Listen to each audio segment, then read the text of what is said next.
Hey guys, welcome back to my channel. आप सुन रहे थे मेरे साथ ए ब्रोकन हार्ट भाग 17। माया का मैसेज देखकर ईशान उठा और उसे फोन लगाते हुए खिड़की के पास चला आया। माया को खो देने का डर उसकी आंखों में साफ दिखाई दे रहा था और इसी वजह से उसका दिल भी बहुत तेजी से धड़क रहा था। ईशान के चेहरे का दर्द बढ़ता जा रहा था और फिर एकदम से आवाज आई, आप जिस नंबर पर संपर्क करना चाहते हैं वो अभी व्यस्त है, कृपया थोड़ी देर बाद संपर्क करें। ये मेरा फोन क्यों काट रही है? Pick up the phone Maya. Dam, हो क्या गया है इसे? ईशान कहते हुए दोबारा फोन लगाने लगता है, लेकिन इस बार भी वही हुआ और फोन कट गया। वह तीसरी बार फोन करता इससे पहले ही एक मैसेज और आया। ये भी माया का ही था, जिसमें लिखा था hello cafe at 5 PM। Ishaan ने मैसेज की परवाह ना करते हुए एक बार फिर माया का नंबर डायल किया, लेकिन इस बार माया का फोन स्विच ऑफ था। गुस्से में ईशान ने फोन फेंक दिया। गनीमत था कि उसका फोन जाकर बिस्तर के बगल में गिरा। ईशान अपना सर पकड़कर बिस्तर पर आ बैठा और बीते दिनों की अपनी सारी गलतियां याद करने लगा, जिससे वो ये पता कर सकी कि माया ने एकदम से उसे ब्रेकअप करने को क्यों कहा। जब कुछ समझ नहीं आया तो वह वापस बिस्तर पर गिर गया। उसके चेहरे पर उदासी छाने लगी। वह बस बिस्तर पर वैसे ही पड़ा रहा और दीवार पर लगी घड़ी को देखने लगा। 5 बजने में अभी काफी वक्त था। ईशान घड़ी के उस कांटे को देखता रहा, लेकिन वक्त बहुत धीमे गुजर रहा था। कई बार ईशान का फोन बजा, लेकिन उसे ध्यान नहीं रहा। 4 बजे तक वह घड़ी को वैसे ही देखता रहा और फिर एकदम से उसे माया की मैसेज की याद आई और वह उठ खड़ा हुआ। ईशान बाथरूम में आया और शावर चला दिया। पानी में भीगते हुए भी उसे माया का ख्याल आ रहा था, जब पहली बार वह उसके साथ बारिश में भीगा था। नहाकर ईशान बाहर आया, उसने कपड़े पहने और कमरे से निकल गया। कैफे पहुंचने में उसे आधा घंटा लगना था, लेकिन वह 4:45 ही वहां पहुंच गया और माया का इंतजार करने लगा। उसकी आंखों में अभी भी बेचैनी साफ दिखाई दे रही थी। वह बार बार कैफे के दरवाजे की तरफ देख रहा था, लेकिन माया अभी तक नहीं आई थी। ईशान ने अपने दोनों हाथों की उंगलियों को आपस में फंसाया और उन्हें होठों से लगाकर सोच में डूब गया। उसे ध्यान ही नहीं रहा कि पिछले काफी वक्त से माया उसके बगल में खड़ी है। ईशान, माया ने कहा तो ईशान चौंका, जैसे नींद से जागा हो। माया को देखते ही वह उठ खड़ा हुआ और उसके सामने आकर उसके कंधों को पकड़कर कहने लगा, माया ये सब क्या है? तुम ब्रेकअप करना चाहती हो, लेकिन क्यों?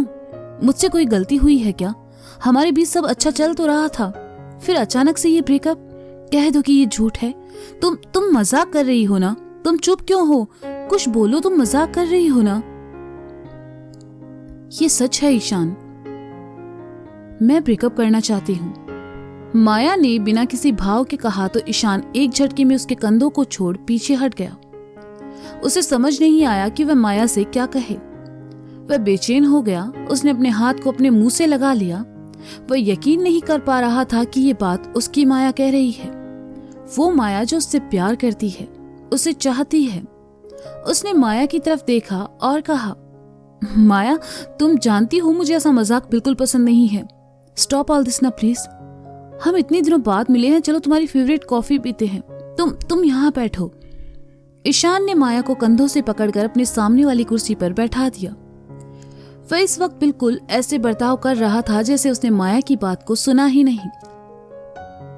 माया यहाँ उससे ब्रेकअप करने आई थी। माया उठी और ईशान को रोककर अपनी तरफ करके थोड़ी ऊंची आवाज में कहा, मैं यहाँ ब्रेकअप करने आई हूँ ईशान, ये पागलपन बंद करो तुम। माया की आवाज सुनकर वहां बैठे लोग उन दोनों को देखने लगे। ईशान ने देखा तो वह माया के करीब आया और उसके चेहरे को अपने हाथों में लेकर कहने लगा, श्श, क्या कर रही हो? सब देख रहे हैं, हम बाहर चलकर बात करते हैं। कहते हुए ईशान ने जैसे ही उसे बाहर ले जाने की कोशिश की, माया ने अपना हाथ झटका और कहा, मुझे यहीं बात करनी है। ईशान रुक गया और माया की तरफ पलटकर कहा, कहो कहो मत, ये बताओ क्यों करना है? क्यों करना है ब्रेकअप? आखिर मैंने किया क्या है? हाँ। माया ने सुना तो उसके चेहरे पर गुस्से के भाव उभर आए और वह कहने लगी, just look at you Ishaan, क्या कर रहे हो तुम अपने साथ, अपनी लाइफ के साथ? कॉलेज छोड़े इतना वक्त हो चुका, लेकिन तुमने अपने लिए किया ही क्या है? 2 साल में 16 नौकरी से निकाले गए हो तुम, लेकिन तुम्हें कोई फर्क नहीं पड़ता। तुम्हारी कोई अपनी पहचान नहीं है, जॉब नहीं है, खुद का घर तक नहीं है। जो है उसका रेंट भी तुम्हारे पेरेंट्स भरते हैं। अपने उस बेकार से सपने के पीछे तुम अपनी लाइफ खराब क्यों कर रहे हो? क्या रखा है उस आरजे की नौकरी में? पहले पहले मुझे लगा ये तुम्हारा बचपना है, धीरे धीरे तुम सब भूल जाओगे, लेकिन तुम्हें उसके अलावा और कुछ दिखता ही नहीं है। कितनी बार मैंने तुमसे इस बारे में बात की, लेकिन तुम्हें कोई फर्क नहीं पड़ता। देखो अपने आप को, क्या हो तुम? कुछ भी नहीं। फिर भी मैंने तुम्हें अपने पेरेंट्स से मिलवाया, और तुमने क्या किया? तुमने उनसे कहा कि मैं तुम्हारी सेकंड प्रायोरिटी हूं, तुम्हारी फर्स्ट प्रायोरिटी तुम्हारा सपना है। तुमने पापा पर हाथ उठाया। मैंने तुम्हें बदलने की बहुत कोशिश की ईशान, लेकिन तुम नहीं बदले। तुम एक जिद्दी और गुस्सैल इंसान हो, जिसके साथ मैं तो क्या कोई लड़की नहीं रह सकती। मैंने फैसला किया है, हम ब्रेकअप कर लेते हैं। इसके बाद तुम अपनी लाइफ जैसे चाहो वैसे जी सकते हो। माया की एक एक बात ईशान के कानों में पिघले शीशे सी उतर रही थी, लेकिन वह खामोश रहा। उसने माया की कही बातों को नकार दिया और एक बार फिर उसके कंधों को थामते हुए कहा, माया लिसन टू मी, मैं बदल जाऊंगा। तुम जैसा चाहोगी मैं वैसा बन जाऊंगा। बस ये ब्रेकअप वाली बातें मत करो। आई नो मैं अपने सपनों को लेकर बहुत क्रेजी हूं, लेकिन मैं तुमसे बहुत प्यार करता हूं। हम साथ में कितने खुश हैं माया, प्लीज मुझे एक मौका दो, एक मौका। मैं सब ठीक कर दूंगा, प्लीज ट्रस्ट मी। तुम्हारे अलावा मैं किसी और के बारे में सोच भी नहीं सकता। लीव मी ईशान, मुझे छोड़ो। ईशान छोड़ो मुझे, माया ने कहा। माया प्लीज मेरी बात सुनो, ठंडे दिमाग से सोचो, इसका हल भी तो निकाला जा सकता है। झगड़े पहले भी हुए हैं हमारे बीच, लेकिन हमने कभी ब्रेकअप का नहीं सोचा। माया प्लीज। ईशान के हाथ कंधों से हटकर माया की बाजुओं पर चले आए, और इस वक्त माया को बिल्कुल अच्छा नहीं लग रहा था। माया ने गुस्से से ईशान को पीछे धकेला और कहा, तुम्हारे इसी पागलपन की वजह से मैं तुम्हारे साथ रहना नहीं चाहती। घुटन होती है मुझे तुम्हारे इस जबरदस्ती के प्यार से, तुम्हारी इन बातों से, तुम्हारे बर्ताव से। तुम्हें याद भी है ईशान आखिरी बार हमारे बीच बात कब हुई थी? नहीं, तुम्हें कुछ याद नहीं है। तुम्हें तो ये तक याद नहीं है कि तुम अपनी जिंदगी में बनना क्या चाहते हो। बस बहुत हो गया, मैं तुम्हारे साथ अब और नहीं रह सकती, इसलिए सब खत्म करते हैं और अपनी एक नई जिंदगी शुरू करते हैं। Good bye. ईशान को इस वक्त माया की कही कोई बात सुनाई नहीं दे रही थी। बस उसका कहा गुड बाय उसे अपने सीने में किसी फांस की तरह चुभता हुआ महसूस हो रहा था। वह माया के सामने आया और कहा, माया मुझे बस एक मौका दो, मैं सब ठीक कर दूंगा। आज के बाद तुम्हें कभी शिकायत का मौका नहीं दूंगा। तुम जैसा चाहोगी मैं वैसा करूंगा, प्लीज मत जाओ। ईशान मैंने कहा गुड बाय, आज के बाद हम कभी नहीं मिलेंगे, कहकर माया वहां से चली गई। बदहवास सा ईशान माया के पीछे पीछे आते हुए उससे रिक्वेस्ट करने लगा, माया मत जाओ, माया मत जाओ। माया शहर में मेरा तुम्हारे अलावा कोई नहीं है। माया मेरी बात सुनो प्लीज। माया हमारे रिलेशनशिप का ये अंत नहीं हो सकता। माया मेरी बात सुनो। कहते हुए ईशान उसका हाथ पकड़कर उसे रोक लेता है, लेकिन माया गुस्से में अपना हाथ उससे छुड़वाती है और चली जाती है। माया की इस हरकत पर ईशान को गुस्सा आता है और वह थोड़ी तेज आवाज में कहता है, अरे मजाक है क्या? रिश्ता हमारा था तो फैसला एक तरफा क्यों? ऐसे कैसे तुम मुझे छोड़कर जा सकती हो? माया हम प्यार करते हैं एक दूसरे से।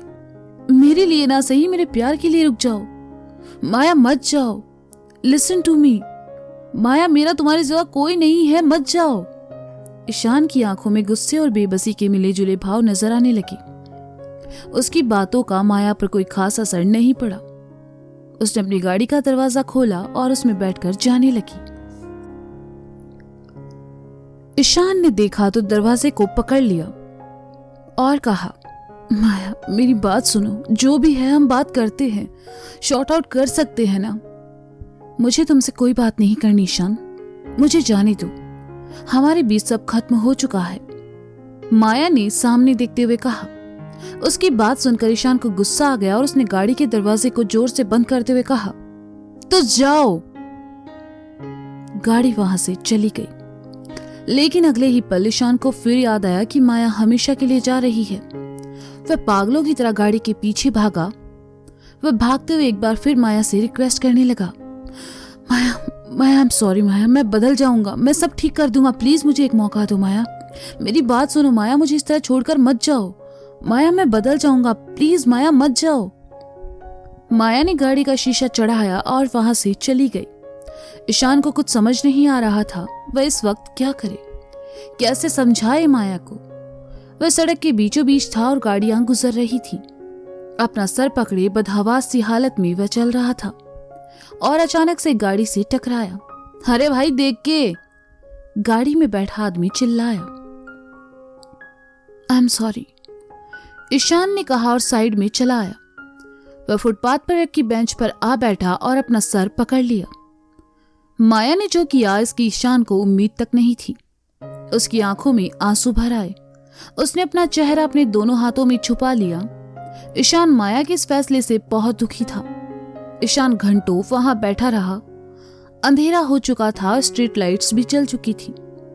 ईशान ने अपना फोन देखा लेकिन माया का कोई कॉल या मैसेज नहीं था। ईशान उठा और घर जाने लगा। उसका मन बहुत भारी हो चुका था। ईशान अपने फ्लैट पर पहुंचा और दरवाजा खोलकर अंदर चला आया। अपने कमरे में आकर वह शीशे के सामने खड़े होकर एकटक खुद को देखने लगा। माया के कहे शब्द उसके कानों में गूंज रहे थे। Just look at you Ishaan, क्या कर रहे हो तुम अपने साथ, अपनी लाइफ के साथ? कॉलेज छोड़े इतना वक्त हो चुका तुम्हें, लेकिन तुमने अपने लिए किया क्या है? 2 साल में 16 नौकरी से निकाले गए हो तुम, लेकिन तुम्हें कोई फर्क नहीं पड़ता। तुम्हारी अपनी कोई पहचान नहीं है, जॉब नहीं है, खुद का घर तक नहीं है। जो है उसका रेंट भी तुम्हारे पेरेंट्स भरते हैं। अपने उस बेकार से सपने के पीछे तुम अपनी लाइफ खराब क्यों कर रहे हो? क्या रखा है उस आरजे की नौकरी में? पहले पहले मुझे लगा ये तुम्हारा बचपना है, धीरे धीरे तुम सब भूल जाओगे, लेकिन तुम्हें उसके अलावा और कुछ दिखता ही नहीं। कितनी बार मैंने तुमसे इस बारे में बात की लेकिन तुम्हें कोई फर्क नहीं पड़ता। देखो अपने आप को, क्या हो तुम? कुछ भी नहीं। फिर भी मैंने तुम्हें अपने पेरेंट्स से मिलवाया और तुमने क्या किया? तुमने उनसे कहा कि मैं तुम्हारी सेकंड प्रायोरिटी हूं, तुम्हारी फर्स्ट प्रायोरिटी तुम्हारा सपना है। तुमने मेरे पापा पर हाथ उठाया। मैंने तुम्हें बदलने की बहुत कोशिश की लेकिन तुम नहीं बदले। तुम एक जिद्दी और गुस्सैल इंसान हो जिसके साथ मैं तो क्या कोई लड़की नहीं रह सकती। मैंने फैसला किया है कि हम ब्रेकअप कर लेते हैं, इसके बाद तुम अपनी लाइफ आराम से जी सकते हो। माया की बातें याद आते ही ईशान की आंखों में गुस्सा उतर आया। सारी बातों को छोड़कर ईशान के जहन में बार बार बस एक ही बात आ रही थी और वो थी, अपने उस बेकार सपने के पीछे तुम अपनी जिंदगी बर्बाद क्यों कर रहे हो? क्या रखा है उस आरजी की नौकरी में? ईशान अपने वर्क डेस्क के पास आया और वहां रखे स्पीकर, माइक और कीबोर्ड को फेंक दिया। गुस्से से भरकर उसने डेस्क के सामने दीवार पर लगे पेपर्स को भी फाड़ दिया। कुछ अवार्ड्स रखे थे, ईशान ने उनका भी लिहाज नहीं किया और उठाकर फेंक दिया। उसे सिर्फ माया चाहिए थी, ये सब नहीं। सामान फेंकने के बाद भी ईशान का गुस्सा कम नहीं हुआ तो उसने अपना हाथ दीवार पर दे मारा। उसके हाथ में चोट लगी और खून बहने लगा, पर ईशान को इसकी परवाह नहीं थी। वह कमरे में पड़े बीन बैग पर आ बैठा और अपना सर पीछे करके आंखें मूंद ली। हाथ से खून की बूंदें बहकर फर्श पर गिरने लगी और आंखों से निकले आंसू उसकी कनपट्टी को भिगाने लगे। पहली बार ईशान का दिल टूटा था और उसका दर्द सिर्फ वही जानता था। जैसे जैसे रात गहराती गई, कमरे में अंधेरा बढ़ता गया और ईशान नींद के आगोश में चला गया। कमरे में खिड़की के पास खड़ी जिया उदास नजरों से बाहर देखे जा रही थी। सोफी अपना ओवर टाइम खत्म करके घर आई। उसने जिया को खिड़की के पास देखा तो अंदर आते हुए कहा, तुम जाग रही हो? ओह, तुम कब आई? जिया ने सोफी की आवाज सुनकर पलटते हुए कहा, बस अभी तुमने डिनर किया? सोफी ने कोट उतारते हुए कहा, नहीं मैंने नहीं खाया। जिया ने उदासी भरे स्वर में कहा। हमेशा हंसने मुस्कुराने वाली जिया को उदास देखकर सोफी को अच्छा नहीं लगा।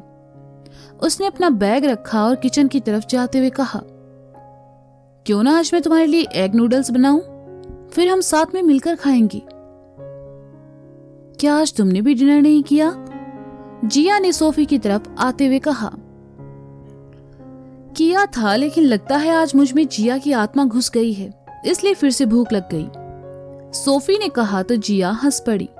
जिया को हंसते देखकर सोफी भी हंसने लगी और फ्राइंग पैन गैस पर रखते हुए कहा, अच्छा आप बताओ तुम इतना अपसेट क्यों थी? वो 1 हफ्ता हो गया, लेकिन मैंने उस लड़की को दोबारा नहीं देखा। पता नहीं क्यों मुझे अजीब लग रहा है। मेरा मन नहीं लग रहा। मैं हर वक्त उसी के बारे में सोचती रहती हूँ और न जाने क्यों मुझे उसकी परवाह होने लगी है। क्या मुझे उससे प्यार हो गया है?